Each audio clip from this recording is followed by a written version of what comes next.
जय हिंद आप सभी लोगों को। स्वागत है आप सभी का एक बार फिर से आपके अपने YouTube चैनल एग्जाम प्लस पे। तो आज फिर से हम लोग यहाँ पे इसी समय उपस्थित हुए हैं करंट अफेयर्स के अपनी क्लास में, जिसमें हम लोग करंट अफेयर्स के MCQ को एक क्विज के रूप में भी करते हैं और फिर हर एक क्वेश्चन के एक्सप्लेनेशन को भी यहाँ पे हम लोग डिस्कस किया जाता है।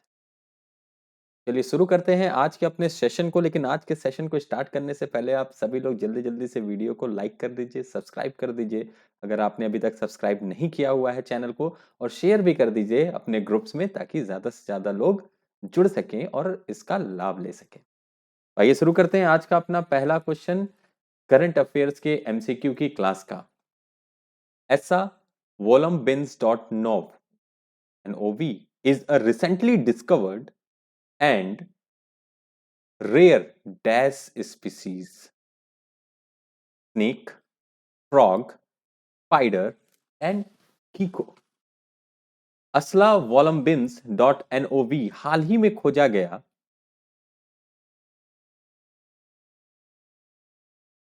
एक दुर्लभ डैश प्रजाति है। डैश में आपको बताना है जो करेक्ट आंसर होगा ये किस चीज की प्रजाति है, तो वो आपको डैश में बताना है। तो इसमें ऑप्शन है आपका सांप, मेढक, स्पाइडर या छिपकली। तो फटाफट से अपने ऑप्शन को आप सभी लोग जल्दी जल्दी से कमेंट करके बताइए क्या है सही आंसर इसका। और करेक्ट आंसर है इसका मेढक is the correct answer. Newcastle विश्वविद्यालय के शोधकर्ताओं ने मेढक की एक नई प्रजाति की पहचान की है जिसका नाम एसा वोलम्बिन्स.nov रखा गया है। यह ऑस्ट्रेलिया के वोलम्बिन नेशनल पार्क में पाया गया था। मेढक दो ज्ञात प्रजातियों में से एक है जो अपने शरीर पर टेडपोल जमा करता है। यह आनुवंशिक रूप से एक अन्य पाउच वाले मेढक आसा डार्लिंगटन से अलग पाया जाता है। 4000 प्रजातियों में से केवल 4 ही ऐसे हैं जहां नर अपने विकासशील टेडपोल रखता है। Next, easy Sinek, a dinosaur species which was recently modeled, which was found in which present day region? Options are Russia, Greenland, Australia, USA। इसी सानेक एक डायनासोर प्रजाति जिसे हाल ही में मॉडल किया गया था या मॉडल के रूप में विकसित किया गया था, वो वर्तमान के किस क्षेत्र में पाया गया था? ऑप्शन है रूस, ग्रीनलैंड, ऑस्ट्रेलिया या USA। आंसर जल्दी जल्दी से कमेंट कर दिया करिए। जितने देर में क्वेश्चन को पढ़ा जाता है उतने देर में आप आंसर को फटाफट से कमेंट कर दिया करिए। और आइए देखते हैं इसका सही आंसर क्या है। तो correct answer is Greenland. Portugal, Denmark और जर्मनी के शोधकर्ताओं की एक अंतरराष्ट्रीय टीम ने डिजिटल 3D मॉडल बनाने के लिए पहले खोदी गई हड्डियों का माइक्रोसिटी स्कैन किया है। खोज एक नई प्रजाति से संबंधित है जिसे इस्सी सानेक नाम दिया गया है। ग्रीनलैंड की इनुइट भाषा में इसका अर्थ है कोल्ड बोन। दो पैरों वाली प्रजाति लगभग 214 मिलियन वर्ष पहले वर्तमान के ग्रीनलैंड में रहती थी। यह एक मध्यम आकार का लंबी गर्दन वाला शाकाहारी और सोरोपोड सबसे बड़ा भूमि जानवर का पूर्ववर्ती था। तो कहां पे खोजा गया था इसको? तो ग्रीनलैंड में ये पाया गया था। Next, what is the name of the circuit train recently launched by IRCTC to boost domestic religious tourism? Option A Shri Ramayana Yatra train, option B Mahabharat यात्रा ट्रेन, ऑप्शन सी वेलंकन्नी यात्रा ट्रेन या ऑप्शन डी दरगाह यात्रा ट्रेन। घरेलू धार्मिक पर्यटन को बढ़ावा देने के लिए हाल ही में IRCTC द्वारा शुरू की गई सर्किट ट्रेन का नाम क्या है? और ऑप्शन है आपका श्री रामायण यात्रा ट्रेन, महाभारत यात्रा ट्रेन, वेलंकन्नी यात्रा ट्रेन या दरगाह यात्रा ट्रेन। और इसका करेक्ट आंसर क्या है? इसका करेक्ट आंसर है Shri Ramayana Yatra train. Indian railway catering and tourism corporation जो IRCTC का फुल फॉर्म है, इसने दिल्ली से शुरुआत की है श्री रामायण यात्रा ट्रेन की। ट्रेन दिल्ली के सफदरजंग रेलवे स्टेशन से रवाना हुई। IRCTC के अनुसार धार्मिक पर्यटन को बढ़ावा देने के लिए ऐसे और भी अभियान चलाए जाएंगे। ट्रेन 17 दिनों में भगवान राम के जीवन से जुड़े सभी प्रमुख स्थानों की यात्रा को कवर करेगी। पूरे दौरे में लगभग 7500 किलोमीटर की यात्रा को ये तय करेगी। तो 7500 किलोमीटर की यात्रा के लिए एक सर्किट ट्रेन चलाई गई है, जिसका मुख्य उद्देश्य क्या है? प्रभु श्री राम के जीवन से जुड़ी जितनी भी प्रमुख स्थल हैं, प्रमुख स्थान है, उन सभी का यात्रा व उन सभी के दर्शन के। Next, what is the new name of the Mumbai Karnataka region comprising 7 districts in Karnataka? Options are कल्याण कर्नाटक, किट्टूर कर्नाटक, बेलगावी कर्नाटक या रानी कर्नाटक। कर्नाटक के 7 जिलों वाले मुंबई कर्नाटक क्षेत्र का नया नाम क्या है? कल्याण कर्नाटक, कित्तूर कर्नाटक, बेलगावी कर्नाटक या रानी कर्नाटक। तो करेक्ट आंसर जल्दी से आप सभी लोग आंसर करिए, और यहां पे सही आंसर क्या है? Kittur Karnataka is the correct answer. Karnataka सरकार ने 7 जिलों वाले मुंबई कर्नाटक क्षेत्र का नाम बदलकर कित्तूर कर्नाटक करने का फैसला लिया है। मुंबई कर्नाटक क्षेत्र में उत्तर कन्नड़, बेलगावी, धारवाड़, विजयपुरा, बगलकोट, गडक और हावेरी ये जिले थे जो शामिल थे। कित्तूर बेलगावी जिले का एक ऐतिहासिक तालुक है, जिस पर रानी चेन्नम्मा का शासन था, और 2019 में हैदराबाद कर्नाटक क्षेत्र का नाम बदलकर कल्याण कर्नाटक कर दिया गया। तो ये जानकारी जरूर ध्यान रखिएगा, 2019 में हैदराबाद कर्नाटक क्षेत्र का भी नाम बदल दिया गया था और उसे कल्याण कर्नाटक नाम दे दिया गया। Next, consider the following statement about Guru Nanak. He was the founder of Sikhism. He is the first of the 10 Sikh gurus. His birth is celebrated worldwide as World Pedestrian Day. Which of the statement given above is or are correct? And option A is 1 and 2 only. Option B is 2 and 3 only. And option C is 1 and 3 only. And last option D is 1, 2 and 3. Guru Nanak के बारे में निम्नलिखित कथनों पर विचार करें। वह सिख धर्म के संस्थापक थे। वह 10 सिख गुरुओं में से पहले थे। उनके जन्म को दुनिया भर में विश्व पैदल यात्री दिवस के रूप में मनाया जाता है। तो इसमें से कौन सा कथन सही है? उस हिसाब से आप option A B C D को चूज करेंगे। फटाफट से अपने आंसर को आप सभी लोग कमेंट करिए। और यहाँ पे करेक्ट आंसर क्या है कि वह सिख धर्म के संस्थापक थे और वह 10 सिख गुरुओं में पहले थे। तो ऑप्शन ए क्या होगा यहाँ पे? ये आपका सही होगा। और पंजाब पुलिस ने हाल ही में प्रस्ताव दिया है कि सिख धर्म के संस्थापक गुरु नानक देव की जयंती को विश्व पैदल यात्री दिवस के रूप में घोषित किया जाए। ये क्या किया है? अभी उन्होंने प्रस्तावित किया है इस बात को। और इस संबंध में एक लिखित प्रस्ताव जल्द ही केंद्रीय सड़क परिवहन और राजमार्ग मंत्रालय को भेजा जा सकता है। और इस साल गुरु नानक का 552वां गुरु पर्व 19 नवंबर को मनाया गया था। Next, consider the following statements. Dengue virus is transmitted through the bite of a female Aedes mosquito. Aedes is a daytime feeder and can fly up to a limited distance of 400 meters. Dengue cannot be spread directly from person to person. Which of the given above statements is or are correct? निम्नलिखित कथनों पर विचार करिए। Dengue virus मादा Aedes मच्छर के काटने से फैलता है। एडीज एक दिन का फीडर है और 400 मीटर की सीमित दूरी तक उड़ सकता है। डेंगू सीधे एक व्यक्ति से दूसरे व्यक्ति में नहीं फैल सकता। ऊपर दिए गए कथनों में से कौन सा या कौन से कथन सही हैं? अगर आपका ऑप्शन पहला और दूसरा कथन सही है तो ऑप्शन ए, दूसरा और तीसरा सही है तो ऑप्शन बी, पहला और तीसरा कथन सही है तो ऑप्शन सी, और पहला दूसरा और तीसरा अगर तीनों सही है तो ऑप्शन डी पे आप फटाफट से चूज करेंगे। और करेक्ट आंसर इसका क्या है? ये पहला, दूसरा और तीसरा तीनों ही सही है। ठीक है, तो डेंगू वायरस क्या है? मादा एडीज मच्छर के काटने से ही फैलता है। और एडीज एक दिन का फीडर है और 400 मीटर की सीमित दूरी तक उड़ सकता है, ये भी करेक्ट है। और डेंगू सीधे एक व्यक्ति से दूसरे व्यक्ति में नहीं फैल सकता है। हालांकि डेंगू बुखार से संक्रमित और पीड़ित व्यक्ति अन्य मच्छर को संक्रमित कर सकता है। तो इस चीज को ध्यान रखिएगा। Next, in which one of the following groups are all the 4 countries member of G20?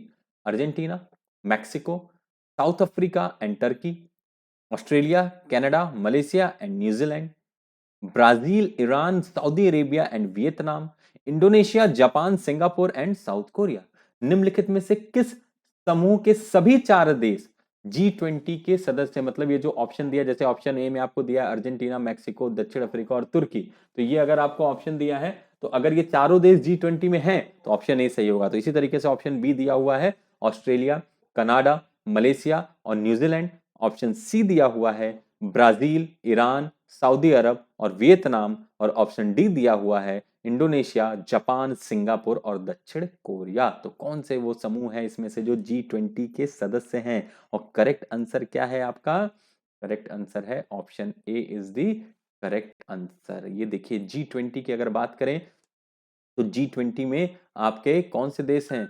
यहाँ आप देख सकते हैं 1 2 3 4 5 6 7 8 9 10 11 12 13 14 15 16 17 18 19 और 20। तो जब G20 की बात करेंगे तो ये सभी देश हैं, Germany, UK, France, Canada, US, Italy, Japan, Russia, Turkey, European union, Argentina, Brazil, south Korea, Mexico, China, Indonesia, Saudi Arabia, Australia, India और साउथ अफ्रीका। जब हम G7 की बात करेंगे तो उसमें Germany, UK, France, Canada, US, Italy और Japan है। और जब हम G8 की बात करेंगे तो रसिया भी इसमें शामिल हो जाता है। जब Germany, UK, France, Canada, US, Italy, Japan के साथ रसिया भी आ जाता है तो उसको G8 कहा जाता है। ठीक है, तो G7, G8 और G20 ये सभी चीजें आपको मैंने यहाँ पे इस तरीके से दिखा दी ताकि आपको ध्यान रह सके। नेक्स्ट, निम्नलिखित कथनों पर विचार कीजिए। सिंधु नदी डॉल्फिन को प्रकृति के संरक्षण के लिए अंतरराष्ट्रीय संघ IUCN द्वारा लुप्त प्राय के रूप में वर्गीकृत किया गया है। सिंधु नदी डॉल्फिन को 2019 में पंजाब का राज्य जलीय जानवर घोषित किया गया था। और तीसरा कथन कह रहा है कि 2007 में पंजाब के हरिके वन्यजीव अभयारण्य में और निचली सतलज नदी में सिंधु डॉल्फिन की एक अवशेष लेकिन अव्यवहार्य आबादी की खोज की गई थी। तो इनमें से कौन सा ऑप्शन सही है उसका आंसर फटाफट से आप लोग करिए। अगर ऑप्शन ए सही है इसका मतलब पहला और दूसरा स्टेटमेंट सही है, दूसरा और तीसरा स्टेटमेंट सही लग रहा है आपको तो ऑप्शन बी, पहला और तीसरा सही लग रहा है तो ऑप्शन सी, और अगर पहला, दूसरा और तीसरा तीनों सही लगता है तो ऑप्शन डी पे आप सभी लोग बताएंगे। तो इसका करेक्ट आंसर क्या है? पहला और दूसरा कथन इसका सही है। ठीक है, पहला और दूसरा कथन क्या है इसका? सही है। सिंधु नदी डॉल्फिन की प्रकृति के संरक्षण के लिए अंतरराष्ट्रीय संघ द्वारा लुप्तप्राय के रूप में वर्गीकृत किया गया है। सिंधु नदी डॉल्फिन को 2019 में पंजाब का राज्य जलीय जानवर घोषित किया गया था। वे पाकिस्तान में पाए जाते हैं और 2007 में पंजाब के हरिके वन्यजीव अभयारण्य और निचली ब्यास नदी में सिंधु डॉल्फिन की एक अवशेष लेकिन अव्यवहार्य आबादी की खोज की गई। वे कार्यात्मक रूप से अंधे हैं और झींगे, कैटफिश और कार्प सहित नेविगेट करने, संवाद करने और शिकार का शिकार करने के लिए इकोलोकेशन पर भरोसा करते हैं। नेक्स्ट, होमुर्ज जल डमरू मध्य के बारे में निम्नलिखित में कथनों पर विचार करिए। पहला कथन, यह फारस की खाड़ी और ओमान की खाड़ी के बीच एक जल डमरू मध्य है। दूसरा कथन, यह जलमार्ग ईरान और ओमान को अलग करता है। तो ऊपर दिए गए कथनों में से कौन सा सही है? ऑप्शन ए केवल पहला, ऑप्शन बी केवल दूसरा, ऑप्शन सी दोनों पहला और दूसरा, और ऑप्शन डी न तो पहला और ना ही दूसरा। तो कौन सा आपको सही लग रहा है? फटाफट से आंसर करिए। तो इसका करेक्ट आंसर क्या है जल्दी से कमेंट करिए। और आपका करेक्ट आंसर का समय आ गया है और करेक्ट आंसर है इसका ऑप्शन सी। ये जलमार्ग कहाँ है? ईरान और ओमान की अलग अलग करता है। खाड़ी को ओमान की खाड़ी और अरब सागर से जोड़ता भी है। उत्तरी तट पर ईरान स्थित है और दक्षिण में संयुक्त अरब अमीरात और मुसंदम ओमान का एक एन्क्लेव है। जल डमरू स्थल अपने सबसे संकीर्ण बिंदु पर 21 मील यानी कि 33 किलोमीटर चौड़ा है, लेकिन शिपिंग लेन किसी भी दिशा में सिर्फ 2 मील 3 किलोमीटर तक ही चौड़ी है। ये देखिए यहाँ पे आपको दिखाया है, ये कहाँ पे है? स्ट्रेट ऑफ होमरूज। ये आपका स्ट्रेट ऑफ होमरूज है। ठीक, इधर देखो आप गल्फ ऑफ ओमान है, ये पूरा ओमान है इधर, और इधर यूनाइटेड अरब ऑफ एमिरेट्स है, ठीक है ना। तो ये वो जगह है और इसके बारे में आपसे, इस जगह के बारे में आपसे पूछ रहा था कि ये जगह कहां पर स्थित है, इसकी विशेषता को दे दिया सेंटेंस के रूप में और फिर उसी से आपसे पूछ रहा था कि कितना इसमें बातें सही है। Next, which one of the following statements best describe the term social cost of carbon? It is the measure in monetary value of the option A, long term damage done by a ton of CO2 emission in a given year. Option B, requirement of fossil fuels for a country to provide goods and services to its citizens based on the burning of those fuels. Efforts put in by a climate refugee to adapt to live in a new place. Option D, contribution of an individual person to the carbon footprints of the planet Earth.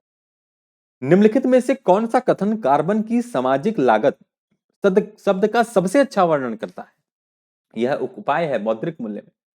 किसी दिए गए वर्ष में 1 ton CO2 उत्सर्जन द्वारा दीर्घकालिक क्षति, किसी देश के लिए अपने नागरिकों को सामान और सेवाएं प्रदान करने के लिए जीवाश्म ईंधन की आवश्यकता उन ईंधन के जलने के आधार पर।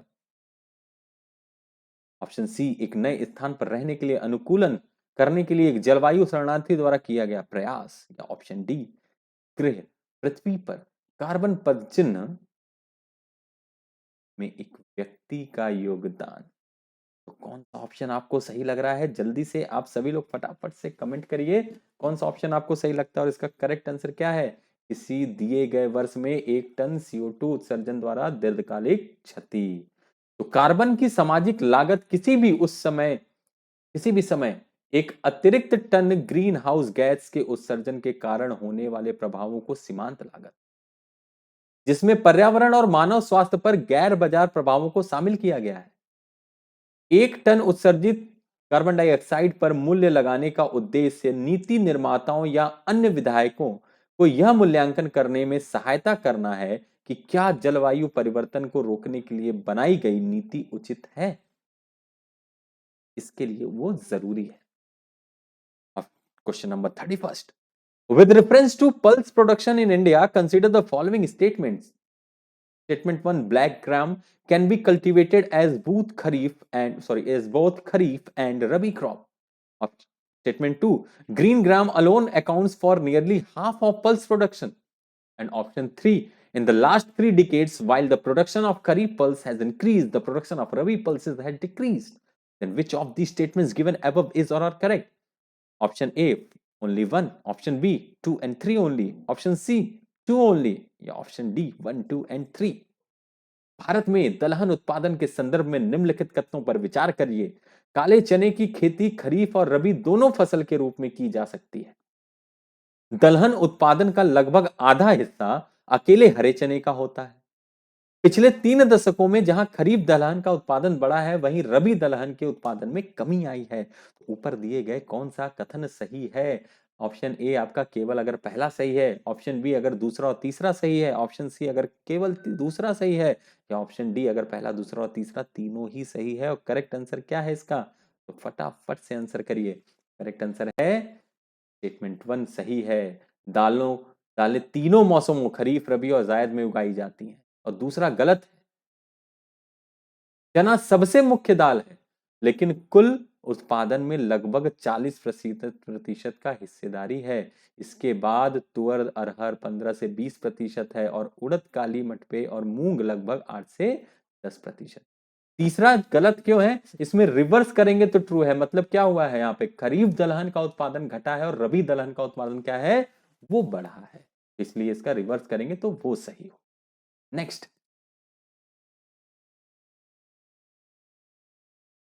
the crop is subtropical in nature. A hard frost is injurious to it. It requires at least 210 frost-free days and 50 to 100 centimeters of rainfall for its growth. A light, well-drained soil capable of retaining moisture is ideally suited for the cultivation of the crop. Which one of the following is that crop? फसल प्रकृति में उपोष्ण कटिबंधीय है। कठोर पाला उसके लिए हानिकारक होता है। इसकी वृद्धि के लिए कम से कम 210 ठंड मुक्त दिन और 50 से 100 सेंटीमीटर वर्षा की आवश्यकता होती है। नमी बनाए रखने के में सक्षम हल्की और अच्छी जल निकासी वाली मिट्टी फसल की खेती के लिए आदर्श रूप से अनुकूल होती है। तो ये निम्नलिखित में से किस फसल के बारे में ये बात हो रही है? ऑप्शन ए है कॉटन कपास, ऑप्शन बी है जूट, ऑप्शन सी है सुगर केन गन्ना, या ऑप्शन डी है टी चाय। करेक्ट आंसर इसका क्या है? फटाफट से आंसर करिए। और करेक्ट आंसर है इसका कॉटन यानी कि कपास। कपास एक वैश्विक वस्तु है जिसका उत्पादन पूरी दुनिया में किया जाता है। 1 टन कपास में औसतन 5 लोगों को साल भर रोजगार मिलता है। कपास एक सूखा प्रतिरोधी फसल है जो शुष्क जलवायु के लिए आदर्श है। यह दुनिया की कृषि योग्य भूमि पर सिर्फ 2.1% हिस्सा लेती है, फिर भी यह दुनिया को 27% कपड़ा जरूरत को पूरा करती है। खरीफ फसल जिसे पकने में 6 से 8 महीने लगते हैं और सूखा प्रतिरोधी फसल शुष्क जलवायु के लिए ये आदर्श है। और दुनिया की 2.1 कृषि योग्य भूमि पर कब्जा करता है, दुनिया की 27% कपड़ा जरूरतों को पूरा करता है। तापमान इसका 21 से 30 डिग्री सेल्सियस के बीच में होना चाहिए और वर्षा लगभग 50 से 100 सेंटीमीटर की। और मिट्टी का जो प्रकार है वो अच्छी जल निकासी वाली काली कपास मिट्टी, रेगूर मिट्टी, जिसे डेक्कन पठार की मिट्टी भी कहा जाता है, होनी चाहिए। Next, with reference to solar water pumps, consider the following statements. First, solar power can be used for running surface pumps and not for submersible pumps. Statement 2, solar power can be used for running centrifugal pumps and not the ones with piston. Which of the statement given above is or are correct? सौर जल पंपों के संदर्भ में निम्नलिखित कथनों पर विचार करिए। पहला कथन कह रहा है सौर ऊर्जा का उपयोग सतह के पंप चलाने के लिए किया जा सकता है, न कि समर्सिबल पंपों के लिए। दूसरा ऑप्शन कह रहा है सौर ऊर्जा का उपयोग सेंट्रीफ्यूगल पंप चलाने के लिए किया जा सकता है, न कि पिस्टन वाले पंपों को चलाने के लिए। तो ऊपर दिए गए कथनों में से कौन सा सही है? ऑप्शन ए आंसर करेंगे आप अगर केवल पहला सही है, ऑप्शन बी आंसर करेंगे आप अगर केवल दूसरा सही है, ऑप्शन सी आंसर करेंगे आप अगर पहला और दूसरा दोनों सही है, और ऑप्शन डी आंसर करेंगे आप अगर ना ही पहला और ना ही दूसरा दोनों ही सही नहीं है। करेक्ट आंसर इसका क्या है? करेक्ट आंसर है दोनों ही सही नहीं है। इनका उपयोग उन सभी को चलाने के लिए किया जा सकता है और उपयोग किए जाने वाले सौर ऊर्जा पंपों में सबसे आम पंप यांत्रिक केंद्रा प्रसारक pump, multi stage pump, borehole pump और पेंचदार पंप होते हैं। ठीक है, सेंट्रीफ्यूगल पंप्स हो गए, मल्टी स्टेज पंप्स हो गए, बोरहोल पंप्स हो गए और हेलिकल पंप्स हो गए, ये सबसे आम है जिसका यूज किया जाता है। With reference to the current trends in the civilization of, sorry, in the cultivation of sugarcane in India, consider the following statement. A substantial savings in seed material is made when bud cheap settling are raised in a nursery and transplanted in a main field. Second, when direct planting of set is done, the germination percentage is better with single budded sets as compared to sets with many buds. Third, if bad weather condition prevails when sets are directly planted, single budded sets have better survival as compared to large sets. And fourth, sugarcane can be cultivated using settling prepared from tissue culture. Which of the statement given above is or are correct? Bharat में गन्ने की वर्तमान खेती प्रवृत्तियों के संदर्भ में निम्नलिखित कथनों पर विचार कीजिए। पहला, बीज सामग्री में पर्याप्त बचत तब होती है जब बड चिप सेटलिंग को नर्सरी में उगाया जाता है और मुख्य खेत में प्रत्यारोपित किया जाता है।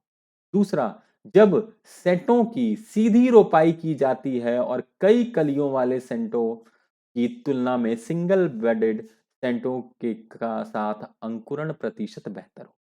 तीसरा, यदि सेंटों को सीधे लगाए जाने पर खराब मौसम की स्थिति बनी रहती है तो बड़े सेंटों की तुलना में सिंगल बडेड सेंटों को बेहतर उत्तर जीविका होती। गन्ने की खेती टिश्यू कल्चर से तैयार बस्तियों का उपयोग करके की जाती है। ऊपर दिए गए कथनों में से कौन सा या कौन से सही है? ऑप्शन ए अगर केवल पहला और दूसरा सही है, ऑप्शन बी अगर केवल तीसरा सही है, ऑप्शन सी अगर केवल पहला और चौथा सही है, और ऑप्शन डी अगर दूसरा तीसरा और चौथा तीनों सही है। तो फटाफट से अपने आंसर को कमेंट करिए। और इसका करेक्ट आंसर क्या है? पहला और चौथा ऑप्शन बिल्कुल ही सही है। तो गन्ने की बुवाई को पारंपरिक विधि विधि में प्रति हेक्टेयर 7 से 8 टन गन्ने बीज की आवश्यकता होती है और यही बीज की धीमी दर और किस्मों के प्रतिस्थापना का मुख्य कारण है। गन्ना एक लंबी अवधि की फसल है और भारी बायोमास उत्पादक होने के कारण लगभग 1500 से 2500 मिलीमीटर पानी की आवश्यकता होती है। भविष्य में सामान की जाने वाली स्थितियों को ध्यान में रखते हुए आईसीएआर गन्ना प्रजनन संस्थान ने एक एकीकृत गन्ना खेती मॉडल विकसित किया है जिसे सेटलिंग ट्रांसप्लांटिंग टेक्नोलॉजी एसटीटी कहा जाता है। मॉडल के घटक नीचे सूचीबद्ध हैं। उच्च उपज और बेहतर गुणवत्ता वाले किस्में, सिंगल बड चिप से प्राप्त सेटलिंग को उगाने और ट्रांसप्लांट करना, उप सतह ड्रिप सिंचाई और फर्टिगनेस, व्यापक पंक्ति रोपण, अंतर फसल, कचरा माल्चिंग, मल्टीपल रेटूनिंग और यांत्रिकरण। और स्टेटमेंट पहला कहता है कि गन्ने की सिंगल बड चिप सेटलिंग को ट्रांसप्लांट करने में से स्वस्थ पौधे और अच्छी फील्ड स्थापना के अलावा गन्ने की बीज की को 80% तक बचाया जा सकता है। पारंपरिक सेट रोपण की तुलना में यह कम खर्चीला और श्रम की बचत करने वाला होता है। अन्य विकल्प है स्पेस ट्रांसप्लांटिंग एसटीपी और पॉलीबैग प्रो ट्रे नर्सरी। पहला स्टेटमेंट दूसरा और तीसरा जो है वो रिवर्स करने पर ट्रू होगा, मतलब उल्टा कर देंगे उसको तो ट्रू हो जाएगा वो। और चौथा क्या कह रहा है, हाँ जो है वो सही है कि उत्तक संवर्धन या वनस्पतिक प्रसार का उपयोग इन बस्तियों को अंकुरित करने और विकसित करने के लिए किया जा सकता है जिसे बाद में खेत में प्रत्यारोपित किया जा सकता है। तो ये पहला और चौथा आपका सही है। The Fit for 55 package was in news recently is related to integrated programs for older person, new pension scheme, new climate proposal या full immunization coverage of India। 55 package के लिए फिट हाल ही में चर्चा में था। ये किससे संबंधित है? वृद्ध व्यक्तियों के लिए एकीकृत कार्यक्रम, ऑप्शन बी नई पेंशन योजना, ऑप्शन सी नया जलवायु प्रस्ताव या ऑप्शन डी भारत का पूर्ण टीकाकरण कवरेज। तो कौन सा ऑप्शन आपको सही लगता है फटाफट से आंसर करें। और इसका करेक्ट आंसर क्या है? नया जलवायु प्रस्ताव। यूरोपीय संघ ने कार्बन उत्सर्जन को कम करने और जीवाश्म ईंधन को अपने 27 सदस्यों को कम करने के लिए 55 के लिए फिट फॉर 55 शीर्षक से दुनिया के कुछ सबसे महत्वाकांक्षी प्रस्तावों का अनावरण किया है। ये उपाय 1990 के स्तर की तुलना में 2030 तक उत्सर्जन को 55% तक कम करने के अपने लक्ष्य को प्राप्त करते हैं के लिए यूरोपीय संघ का एक रोड मैप है। तो ये 55% कम करेगा, मतलब अगर 1990 से कंपेयर किया जाएगा तो 2030 में उससे 50 यानी आधे से भी ज्यादा यानी 55% कम हो जाएगा जो इनका उत्सर्जन है। Next, consider the following statement about United Nations Climate Change Framework Convention UNFCCC. First, it was established to work towards stabilization of greenhouse gas concentrations in the atmosphere. Second, it is the parent treaty of the 2015 Paris Agreement. Which of the statement given above is or are correct? संयुक्त राष्ट्र जलवायु परिवर्तन framework convention के आधार में निम्नलिखित कथनों पर विचार करिए। पहला, यह वायुमंडल में ग्रीन हाउस गैस सांद्रता के स्थिरीकरण की दिशा में काम करने के लिए स्थापित किया गया है। यह 2015 के पेरिस समझौते की मूल संधि है। तो ऊपर दिए गए कथनों में से कौन सा या कौन से सही है? अगर केवल पहला सही है तो ऑप्शन ए लगाएंगे आप, बी केवल दूसरा सही है तो सी दोनों पहला और दूसरा सही है, और डी ना तो पहला और ना ही दूसरा सही है। तो कौन सा ये सही है? तो करेक्ट आंसर इसका क्या है? द करेक्ट आंसर इज पहला और दूसरा दोनों ही सही है।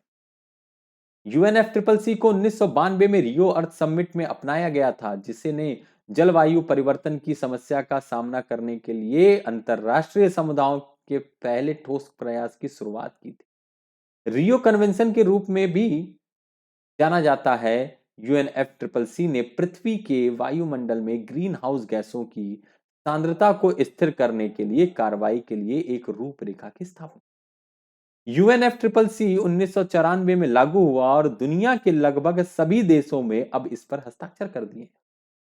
यह 2015 के पेरिस समझौते की मूल संधि है और यह 1997 के क्योटो प्रोटोकॉल की मूल संधि भी है, तो पेरिस समझौते की भी और क्योटो प्रोटोकॉल की भी है, इसको ध्यान रखिएगा। Next question, consider the following statements. Park Strait is a semi-enclosed shallow water body between the southeast coast of India and Sri Lanka. Second, the strait is named after Robert Park, who was a governor of Madras during the Company Raj period. Which of the following statement above is or are correct?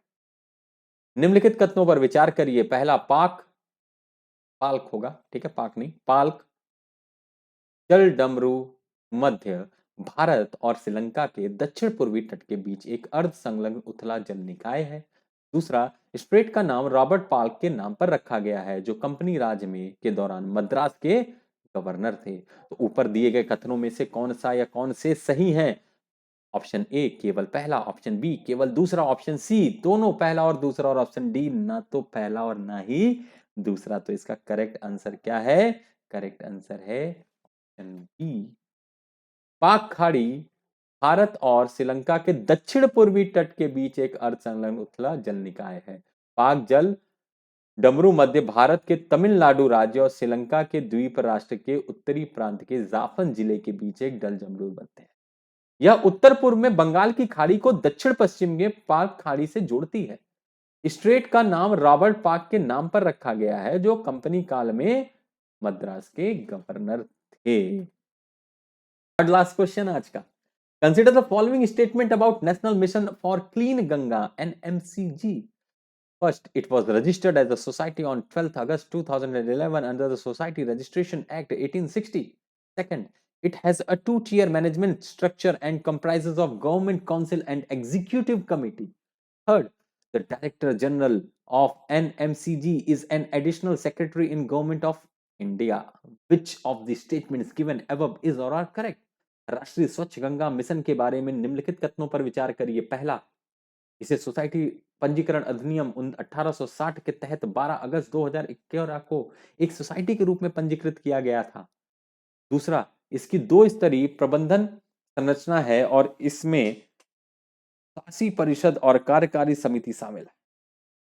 तीसरा, NMCG के महानिदेशक भारत सरकार के एक अतिरिक्त सचिव हैं। तो ऊपर दिए गए कथनों में से कौन सा कथन सही है? ऑप्शन ए केवल पहला और दूसरा, ऑप्शन बी केवल दूसरा और तीसरा, ऑप्शन सी केवल पहला और तीसरा, या ऑप्शन डी पहला दूसरा और तीसरा। तो फटाफट से आंसर करिए, कौन सा आंसर इसमें से आपको लगता है सही है? करेक्ट आंसर इसका है पहला, दूसरा और तीसरा तीनों ही सही है। ठीक है, ये अधिकरण अधिनियम के तहत पंजीकृत भी हुआ है और इसमें प्रबंधन संरचना और इसमें शासी दोनों है और 1000 करोड़ रुपए तक की सभी परियोजनाओं को मंजूरी देने के लिए कार्यकारी समिति को अधिकृत किया गया है और राष्ट्रीय स्तर पर संरचना के समान राज्य कार्यक्रम प्रबंधन समूह राज्य गंगा समितियों को कार्यान्वयन शाखा के रूप में कार्य करते हैं और इस प्रकार नवनिर्मित संरचना गंगा सफाई और कायाकल्प के कार्य के प्रति समग्र दृष्टिकोण अपनाने के लिए सभी हितधारकों को एक मंच पर लाने का प्रयास करती है। और जो स्टेटमेंट 3 कहता है कि महानिदेशक भारत सरकार में एक अतिरिक्त सचिव हैं, ठीक है, जो NMCG के समग्र पर्यवेक्षक के तहत परियोजनाओं के प्रभावी कार्यान्वयन के लिए राज्य स्तरीय प्रबंधन कार्यक्रम प्रबंधन समूह भी संबंधित राज्यों के वरिष्ठ अधिकारियों के नेतृत्व। Second last question. Which country has launched a ship named after a gay right activist, Harvey Milk? Russia, USA, Germany या नॉर्वे? किस देश ने समलैंगिक अधिकार कार्यकर्ता हार्वे मिल्क के नाम पर एक जहाज लॉन्च किया है? रूस, USA, जर्मनी या नॉर्वे? कौन सा वो देश है? फटाफट से आंसर करिए और इसका करेक्ट आंसर क्या होगा? इसका करेक्ट आंसर होगा यूनाइटेड स्टेट्स ऑफ अमेरिका। अमेरिकी नौसेना ने एक समलैंगिक अधिकार कार्यकर्ता के नाम पर एक जहाज लॉन्च किया है जिसे 1950 के दशक में अपनी कामुकता के कारण सेवा से इस्तीफा देने के लिए मजबूर किया गया। यूएसए हार्वे मिल्क को सैन डिएगो में लॉन्च किया गया था। यह प्रसिद्ध अमेरिकी नागरिक अधिकार नेताओं के नाम पर 6 नए जहाजों में से एक। अन्य जहाजों का नाम पूर्व मुख्य न्यायाधीश अर्ल वॉरेन और मारे गए राष्ट्रपति पद के उम्मीदवार रॉबर्ट कैनेडी के नाम पर रखा गया है। Last question, Which Indian state UT launched emergency measures of spraying water using anti-smog water tank to reduce air pollution? Options are Mumbai, Delhi, Ranchi, Raipur. किस भारतीय राज्य या केंद्र शासित प्रदेश ने वायु प्रदूषण को कम करने के लिए एंटी स्मॉग वाटर टैंक का उपयोग करके पानी के छिड़काव के आपातकालीन उपाय शुरू किए? ऑप्शन ए है मुंबई, ऑप्शन बी है दिल्ली, ऑप्शन सी है रांची या ऑप्शन डी है रायपुर। तो आपको कौन सा ऑप्शन सही लगता है फटाफट से करेक्ट आंसर को अपने चूज करिए और करेक्ट आंसर है option B Delhi. The correct answer. तो राष्ट्रीय राजधानी में प्रदूषण का जो स्तर है वो खतरनाक रूप से बढ़ने के एक दिन बाद दिल्ली सरकार ने एंटी स्मॉग वाटर टैंकों का उपयोग करके सड़कों पर पानी का छिड़काव शुरू कर दिया। दिल्ली प्रदूषण नियंत्रण समिति ने घोषणा की कि वायु गुणवत्ता सूचकांक 533 मापकर गंभीर श्रेणी में पहुंच गया। सरकार ने मानदंडों का उल्लंघन करने के लिए 92 निर्माण स्थलों पर भी प्रतिबंध लगा दिया। तो ये था आज का आप सभी लोगों का करंट अफेयर्स की क्लास। तो मिलते हैं आप सभी लोगों से कल इसी समय पे आपकी करंट अफेयर्स की एमसीक्यू की क्लास में। तब तक आप सभी लोग अपना ध्यान रखिए, कोविड के जितनी भी गाइडलाइन है उन सबका पालन करिए, स्वस्थ रहिए, मस्त रहिए और आप सभी लोगों को जय हिंद।